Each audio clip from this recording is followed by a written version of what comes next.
Галзуу кино сувагтаа тавтай морил. Энэ удаад бидний ярихаар сонгосон кино бол 2024 онд нээлттэй хийсэн River of Blood. Хэдэн нөхдөл ойгоор явж байгаад хүний зүрх мөрөх сугалдаг нэг тийм эвгүй омгийнхантай таард юм шиг байна. За тэгээд энэ эвгүй киног хэдүүлээ хамтдаа сонирхоод үзье.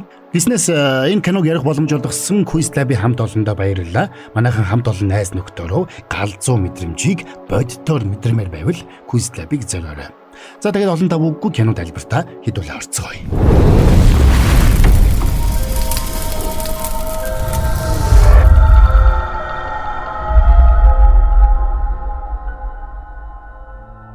Зүүн өмнөд Азийн нэгэн улсын аслагдсан ширэнгэд Америк нэгэн мод бэлтгэх компани ажилчид хүчирхэг тоног төхөөрөмжөөр мод бэлтгэж байгаагаар кино эхэлнэ.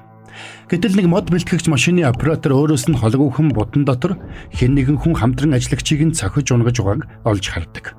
Юу болоод байгааг тодорхой харж чадаагүй тэрээр найзынхаа унсан бут руу явж очтол тэнд найзыг нь сүхээр цавчаад мүлжиж орхисон байгааг олж харлаа. Айдас тавцсан залуу шууд л тэндээс хар хурдаараа зүгтэнэ. Ингээд ухаан жолоогүй зүгтэж байхдаа газар тухсан занганд унчихдаг. Тэрээр зүтгэсээр арай ихийн тэрхүү нүхнээс гарсан боловч цааш хүүхдээ дахин өөр нэг занганд ороод өндөр модноос өөлгөгдөж орхино. Урууга харин өлгөгдсөн залуу руу цус болсон биетэй зэрлэг омгийн нэгэн хүн ойртон ирснээр дүрс солигдно. Энэ үеэр тэрхүү мод бэлтгэх бүсээс холгүйхэн орших нэгэн тансаг зэрэглэн амралтын газарт дөрвөн найз уулзаад өдрийн хоол идэцгээж байлаа. Хатуу феминист үзэлтэй Жасмин найз залууга болон найз бүсгүй Маягийнхаа найз залууг шордож тэднийг дагуулж каяк заваар аялах аялалд авч явахыг ятгах байлаа. Хэдийгээр энэ аялал маш аюултай гэдгийг мэдэж байсан ч Жасмины найз залуу Ричи эцэст нь буулт хийж каяк заваар дөрвөлээ аялах аяллаа зардлыг бүхэлд нь даахаар шийдэж байгаагаа хэлнэ. Харин Маягийн найз залуу AJ үүнд нь тиймч дуртай биш байлаа. Дараа нь өрөөндөө орсон хойноо AJ найз бүсгүй Маяда дургуцлаа илэрхийлж Ричи тэднийг дааж байгаагаа энхүү зарлсан нь мөнгө гайхуулж өөрийг нь дорд үзэж байгаа хэрэг учраас энэ удаагийн аяллаас татгалзах нь зүйтэй гэсэн санааг зохиолагдаг. Гэсэн ч тэд маргааш нь каяк заваар аялах аялалд гарахаар болцгооно. За маргааш нь тэдэн дээр аяллаа хөтөж нэг гэгч залуу хурч ирээд аюул хүн хантаад тарааж голын ирэг рүү авч явдаг. Ингээд тэд голын нэг нь тохойд очиж каяк завиндаас суугаад сэлүүрдэж эхэлцгээне. Битүү хүндээ баг зэрэг айж байсан Жасмин голд матар юм уу ямар нэгэн аюултай амтан байгаа эсхийг асуухад нэг энэ хавьда байвал ямар нэг аюул байхгүй гэдгийг хэлээд харин голын урсгал дагаж уруудах юм бол нэлээд аюултай газарт очих болно гэж тайлбарладаг.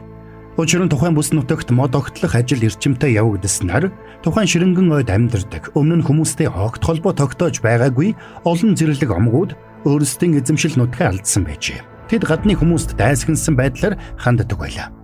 Ингээд каяк заваараа хэсэг дадлах хийсний дараа нэг тэдэнд ширэнгэн ойд нэг хонож адал явдлаар дүүрэн цагийг өнгөрүүлэхийг урьддаг. Цаадуулан чин саналыг баяртайгаар хүлээж авцгаана. Ингээд аяллыг илүү сонирхолтой болгох үүднээс тэдний гар утсыг нэг хурааж авлаа. Харин энэ аялалд анханасаа дурамжхан хандаж байсан AJ л утсаа хураалгасангүй. Ингээд гол уруудан аялж явахдаа нэг энэ бүс нутгийг олон жилийн өмнө аавынх нь өвөө хэрхэн нээж байсан тухай хуучилдаг. Судалгааны ажлаар анх ирж байсан тэрээр энэ хавьд сургаггүй алга болсон ба хэсэг хугацааны дараа аргаас болон цүнхэн л олдсон аж.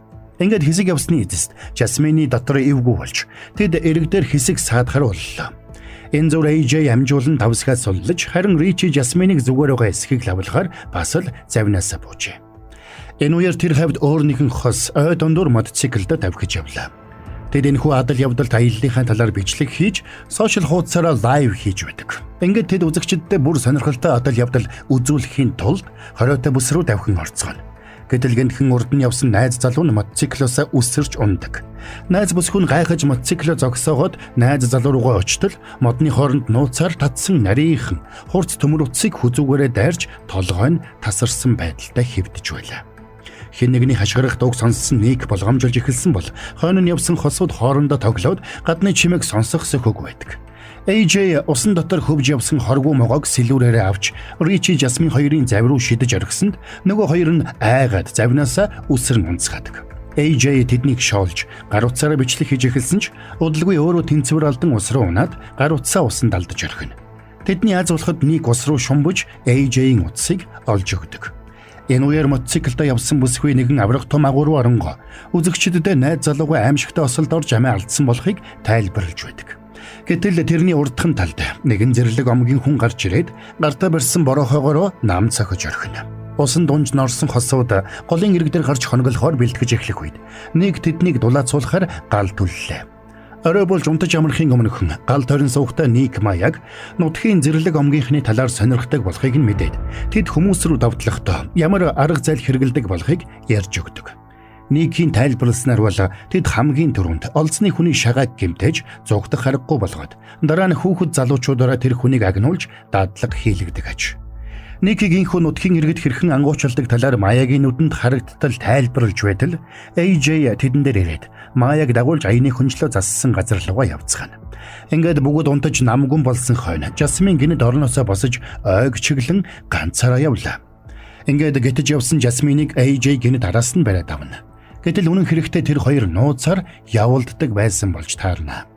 Энэ үеэр Жасмин цаашид энэ харилцаагаа Ричигээс нууж явахыг хүсэхгүй байгаа учраас бүх хүннээ хэлэх хүсэлтэй байгаагаа AJ-д хэлэхэд AJ эсэргээрээ энэ харилцаагаа нууц хэвээр нь байлгахыг хүсэж байгаагаа хэлнэ. Тэрний энэ байдалд Жасмин дургуутсаж аяны хүнжил рүүгээ буцаад явна. Ингээд өглөө болж найзууд орноосоо боссон ч Ричи хаашаа ч алга болчихсон байдаг. Тэд гайхан сандарч каяк завнууд руугаа бутсан ч Никийн завч бас алга болчихж. Ингээд тэд хоёр завиндаа хуваагдаж суугаад голын урсгал дагаж Ричиг хайж эхэллээ. Гэвч удалгүй голын урсгал хоёр салаа болон хуваагдана. Тэр хоёр салааны нэг нь маш ширүүн урсгалтай бол нөгөө нь илүү тогтон урсгалтай байдаг. Энэ хавийг илүү сайн мэддэг Ник тогтмол устдаа салаа орохоос эрс татгалзна. Учир нь нутгийн зэрлэг омгийнхан ийм тогтон урсгалтай хэсгийг тойрон амьдардаг гэж Ник тайлбарладаг. Ингээд тэдний санал зөрүүлдэж эхэлсэнтэй AJ Ник рүү ууралж чи газарчин учраас Ричигийн алга болсон хариуцлагыг чамаас нэхэх болно гэж загнадаг. Ингээд аргагүй болсон Ник тэднийг дагуулад тогтмол устдаа салаа руу орно. Тэдний азуулахад холгүйхэн Ричигийн каяк зав зогсож харагдлаа. Тэднийг Ричигийн сууж явсан завин дээр очиход эрэг дээр Ричигийн хүрэн байдаг. Тэд Ричиг эндхийн зэрлэг омгийнхан руу явсан байна гэж үзээд Ричигийн хойноос явхаар болцгоно. Ник энэ санааг дэмжихгүй байсан ч арга буюу тэднийг явуулдаг. Харин өөрөө тийшээ явах ямар ч хүсэлгүй байлаа. Тиймээс Ник тэднийг нэг цаг л хүлээн тэгээд эргэж ирэхгүй бол өөрийнхөө аюулгүй байдлын төлөө тэднийг орхиод явна гэдгээ хэлдэг. Энэ үеэр найзууд ширэнгэн ойроо орж алга болсон Ричиг дуудан хашгирч явлаа. Тэдийн хүү явсаар нэгэн цус болсон хулсан хашаатай таардаг. Найзууд Ричиг тийшээ орсон байх гэж үзээд цааш үргэлжлүүлэн явцгаана. Энэ зөөр тэднийг хүлээж ардуулсан Ник зүгээр суухаар гээд чичлүүр хутгаа гаргаж бариад тэдний явснаас эсрэг тал руу явдаг. Ник явсаар зэрлэг омгийнхны ангийн олзоо дэлгэн тавьсан үдсэглэн гэмээр газарт хурж ирдэг. Тэнд орчин үеийн хүмүүсийн хувцас, эдлэл хэрэглэл, гоёл чимгэллүүдийг өлгсөн байлаа. Тэнд байсан нэг малгай Никт танил харагдсан учраас очиод үзтэл тэр нь алга болсон аавынх нь өвөөгийн малгай байж таарна. Маш аюултай газарт байгаагаа ойлгосон Ник тэндээс бушуухан шиг явхаар иргсэн ч тэнд холгүйхэн нэгэн өсвөр насны хүү хэвтэж байгааг харлаа. Тэр хүү нүднийхээ завхан дээр хиймэлнүүд зуржээ. Энийг харсан Ник хар хурдаараа зогтож завиндаа суугаад гол даган буцаж зогтохыг оролдсон ч тэрнийг хэсэг зур саадах үеэр нөгөө хүү гинэд усан дороос гарч ирээд хоолойг нь хэрж жаргдаг. Энэ үеэр Никт юу тохиолдсныг мдээгүй найзууд мотоциклтэй бүсгүн ирж байсан агуй руу хурж ирцгэн. Аимшиг адал явдал гэх мэт ямар нэг зохиолоор найз нөхөд хамт олноороо оргож зүгтэх даалгавар биелүүлж хурц ухаан авхаал самбаа шаардсан нөхцөл гал 100 мэдрэмжийг авахыг хүсвэл Quest Lab-ыг зориорой. Quest Lab. Тэд алга болсон мотоциклтай бүсгүн дуулахыг олоод гайхан ярилцаж байтал гинэд Ричи үсрээд гараад ирдэг. Тэд бүгд цочход найзуудтайгаа таарсан Ричи баярлж өөртөө юу тохиолдсноо тэдэнд ярьж өглөө. Өрчин Ричигийн гидсэн базалж гүйлгсэн учраас бие засахаар буудалсан газараасаа холдож яваад төөрчихсөн нь тэр байж. Ингээд найзаагаа болсон тэд баярлцгаач хамтдаа заврууга буцацгаана. Гэвч тэднийг ирэхэд Ник алга болчихсон байлаа. AJ Никийг айгаад зогтчихсан байх гэж бодож байгаагаа хэлсэн ч удалгүй Никийн чичлүүр хутгийг олоод баг зэрэг гайхсан ч нэг их оошоолгүй хоёроо завиндаа суугаад буцаж явцгаана. Гэвч төд удалгүй тэд Никийн сууж явсан завтай таарлаа. Зав тэр чигтээ цусанд будагдсан учраас тэд өөрсдөө аюултай нөхцөл байдалд байгаагаа ойлгоцгоно. Гэтэл эрэг дээр нэг том тогоотой юм буцалж байгааг хараад завнаасаа буугаад очиж үзцгэлээ. Гэтэл тэр тогоон дотор Никийн толгойг буцалгаж байгааг хараад цочирдцоож бушуухан шиг зогтцгаалаа. Тэднийг хэн нэгэн ийш нь өргөтөн авчирсан болохыг тэд ойлгожээ. Ингээд тэд хэсэг яваад аюултай газраас амжилттай холдох нь гэж бодож байтал авраг том модны үндсээр тэдний буцах замыг хаачихсан байдаг. Тэд завнаасаа бууж заваа үндсэн доогуур шургуулад өөрсдөө дээгүүр нь давах гэж байтал гэнэт зэрлэг омгийн нэгэн хүн усан дороос үсэрч гарч ирээд AJ рүү дайрлаа. Тэрнийг AJ-тэй ноцолдож байх зур найзууд нэг нь том чулуу аваад толгойроо цохиж ухаан алдуулдаг. Ингээд ухаан алдсан хүн усны урсгал даган хөвж одоход тэдний завнууд ч бас урсгал даган доош урссан болохыг тэд ухаардаг. Тиймээс тэд гол даган хар хурдаараа уруудан зогтаалаа. Энэ үеэр нөгөө урссан хүн голын ирэг дээр арайхийн гарч ирсэн ч толгойдоо цохиулж хүн чаргацсан учраас дөнгөж амтай голтой төдий байлаа. Тэрнийг харсан омгийн удирдагч бороо хойгороо тэрнийг цохиж зовлонгоос нь ангижруулад зүрхийг нь сугалж идчихээд зогтож байгаа найзуудын араас хөдөлдөг. Тэр амиа алдсан омгийнхоо гишүүний өшөөг авахар хатуу шийдсэн байлаа. Энэ зур найзууд хойд төөрч харсан зүг рүүгээ гүйлдэцгэн. Ингээд гүйж явахдаа Ричи гараа гүнгэгчин зүсч орхино. Найзууд Никигийн хутгаар цамцаа зүсэж Ричигийн гарыг боож өгөөд цааш хөдлөлөө. Тэднийг ой дотор төөрч нэг газраа эргэлцээр байгааг нутгийн омгийнхан ажигласаар байдаг. Тэд шүн болохыг бас тэднийг ядарч туйлдахыг хүлээж байлаа. Ийхүү явсаар шүн болжээ. Найзууд ямар нь мэдэхгүй жимсээр хооллоод ойн цоорхойд унтахарууллаа. Тэд хоёроо ээлжлэн унтаж үлдсэн хоёр нь манаанд гарахаар тохирчээ. Ингээд AJ-гийн ээлж болоход тэрээр өөр дөр нь шавсан шумуулнуудаас залхахдаа бие шавраар бүрж халуудсандаа сэрүүхэн шалбаагийн дунд орж хэвтлээ. Энэ үеэр омгийн удирдагч тэднийг устгахаар ирсэн ч AJ-г хаана байгааг мэдэхгүй байсан учраас хэсэг зур сааддаг. Өөрсдийг нь алахаар хэн нэгэн ирсэн болохыг ойлгосон AJ хутгаа барин тэрнлүү дайран орлоо. Гэсэн ч цаадах нь төсөөлснөөс нь илүү хүчтэй байдаг. Ингээд тэр амиа алдадгийн даван дээр Ричи ирээд тэрэнд тусалдаг. Ричи омгийн удирдагчийн араас нь дайрч хоолойг нь боосон боловч нөгөөх нь гарыг нь хазаж орхино. Энэ үеэр AJ Ричи туслахаар ухас хийсэн боловч хөл алдаж газрын уруу гулгаж явсаар эцэст нь чулуу мөргөөд ухаан алдаж унлаа. Ухаан алдсан AJ хэсэг зур зүүдлэн хэвдэж угаад гинэд цочиж сэрхэд омгийн удирдагч омгийнхэнтэйгээ хамт Ричиг чирээд авч яваа харагдана. AJ сэмхэн тэднийг дагна. Ингээд тэд Ричиг хайчаад өөр хоорондоо юм ярих зур. AJ тэрэн дээр мөлхөж очиод болж өнгөрсөн бүх зүйлд харамсч байгаагаа илэрхийлээд буцаж мөлхлөө. AJ-ийг бутан дунд орж нуугдахад зэрлэг омгийнхан Ричигийн өсгийний дээд шүрмсийг таслаад Никийн ярьж байсанчлан хүүхдүүдэд хайж өгдөг. Ричи үлдсэн бүх хүчээ шавхан ой дундуур зогтох гэж оролдсон ч хүүхдүүд тэрнийг ядах юмгүй олж барьж авлаа. Тэгээд зэрлэг омгийнхан Ричигийн зүрхийг модон гацсаар нэвт сүлбэн хөнөөдөг. Өглөө болоход AJ бүсгүүчүүдээр ирлээ. Гэсэн ч Ричид юу тохиолдсныг тэдэнд хэлж зорхилсонгүй. Тиймээс Ричиг завнуудаа хайхаар төрүүлээд явсан гэж хэлнэ. Ингээд тэдний гол даган уруудаж явтал зэрлэг омгийнхан гүйцээд ирлээ. Усан дотор хурдан зогтож чадахгүй байсан учраас тэд голын ирэг дээр гарan хар хурдаараа гүйцгэнэ. Гэтэл гүйж явахдаа Жасмин нөхөн занг руу унаж мөрөөрөө модон гацсанд сүлбэж орхидог. Тисхийн аргагүй өвдөж хөдөлж чадахгүй болсон Жасминыг аврахын тулд Мая тэнд байсан олсны урхамлаар өөрийгөө ороож доош буухад AJ тэрнийг байдаг хүчээрээ тогтоон барьж байлаа. Ингээд Никийн хутгаар мөрөнд нь зогдсон гадсыг хугалж Жасминыг сулж аваад арайхийн нүхнээс гарч ирцгэн. Жасмин цусыг алдсан байсан ч хүчээ шавхан цааш зугталаа. Тэд явсаар нэгэн хөрхрээний төгсгөлд ирээд бодох санах зөвлгүй шууд л үсрэн орцгоодог.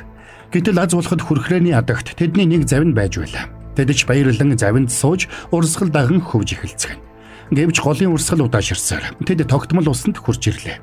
Өөрсдийг нь хөөж байгаа омгийн удирдагчийг зогсоохоос нааш тэндээс амьд гарч чадахгүй болохоо ойлгосон AJ голын ирэг рүү гарч гаруудсаа асааж бичлэг хийгээд тэрнийгээ тоглуулж орхино. Ингээд тэдний хөөж явсан омгийн удирдагч гаруудсны дуугаар тэнд хурж ирэх үед AJ тэрнлүү гиндүүлэн дайрсан ч бас л хүчм өгсдөж баригдана. Гэтэл тэдний байгаа газар руу хоёр бүсгүй суусан зав аажмаар урсан хурж ирэхийг хараад омгийн удирдагч AJ-ийг модноос уйж орхиод тэднийг амтан тайрахаар хүлээж эхэлдэг. Энийг харсан AJ өөрийг нь хүлсэн олсыг таслахаар байдгаараа хичээнэ. Ингээд тэрнийг зав руу үсрэн орохдоо зэрэгцээд AJ ч олсоо тасалж ус руу зэрэг унлаа.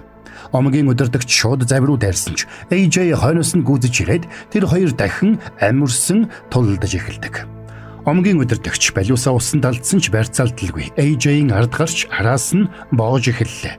Харин аз болоход AJ усан дороос тэрний хурц балиусыг олж омгийн удирдагчийн хүзүүний араас ирээр нь тааруулж бариад байдаг хүчээрээ татсанд толгой нь тас үсрэн ус руу ундаг. Гэвч тулаан үгээр дууссангүй. Зэрлэг омгийнхан бүхэлдээ голын ирэг дээр хурж ирсэн байлаа. Зогтож чадахгүй болсноо ойлгосон AJ мөсгөөчүүдийг завтай түлхэж урсгал дагуулan урсгаад өөрөө тэдэнд хугацаа хожихын тулд балиусаа барин тэдэн лөө дайран орно. Гэвч хэсэг хугацааны дараа зэрлэг омгийнхан тэрнийг шархтуулж зэвсгээс нь салгаад тал талаас нь дайран орж модон жадаар тал талаас нь жадалж алдаг. Энэ зур хоёр мөсгөө гол дахин хэсэг урсаад голоос гарч дээш өгсөн явлаа. Тэд холгүйхэн машин дуурахыг сонсоод ойрхон машин зам байгааг мэдэж машины дууг амдаж явсаар тэнд аялж явсан хэсэг жуулчдтай тааралдана. Ингээд хоёр бүсгүй жуулчдын машинд сууж эмнэлэг рүү яаран хөдөлснөөр кино маань конец фильма.